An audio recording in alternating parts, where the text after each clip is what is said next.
next question is from an audience member. The floor is now yours, Adriana. Thank you, Zoe.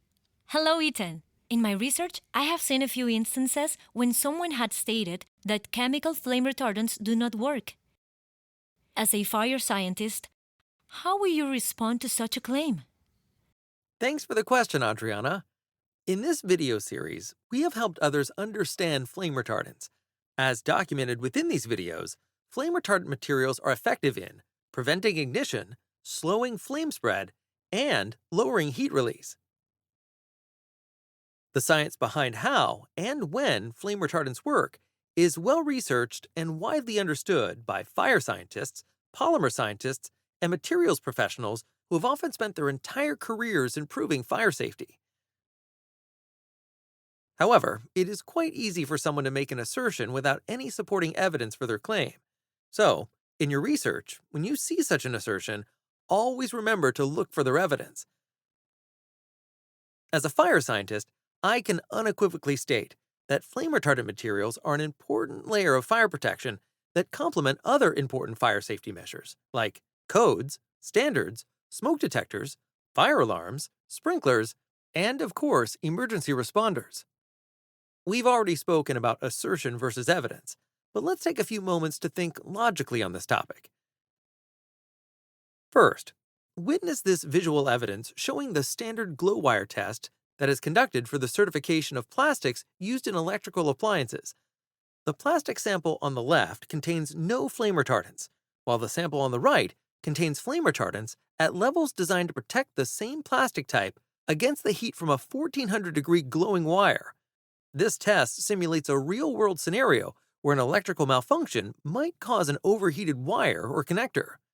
Is there any doubt that the plastic with flame retardants outperforms the plastic without flame retardants? Second, flame retardants can prevent catastrophe. In fact, over the years, there are many instances where fire safety experts have indicated that lives have been saved through the use of flame retardants. Why would experts make these statements if they did not believe them to be true? Finally, why would manufacturers voluntarily spend extra money to use flame retardants if they serve no purpose? The logical answer is that global companies producing computers, appliances, airplanes, and other products would never add extra material costs if they were unnecessary. It would make no sense.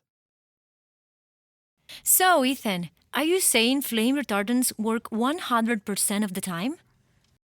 No, of course not, Adriana. Flame retardant-containing materials don't prevent all fires, but they are effective in many cases. But if you really think about it, most things in our world are not 100% effective. For instance, society has laws in place, but there is still crime. And people use seatbelts, but people still die in car wrecks.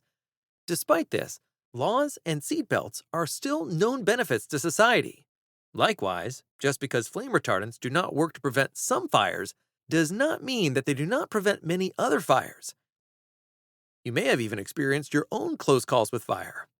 Have you ever noticed a burning smell, or what might be called a near fire, from an electrical device or other item? For instance, plastics electrical cases that melt, smoke, char, or are scorched can provide evidence of a near fire that did not progress to form a large fire. Flame retardants can be a central reason a product failure does not grow into a large fire. So, as you can see, flame retardants play an important fire safety role in protecting human life and property.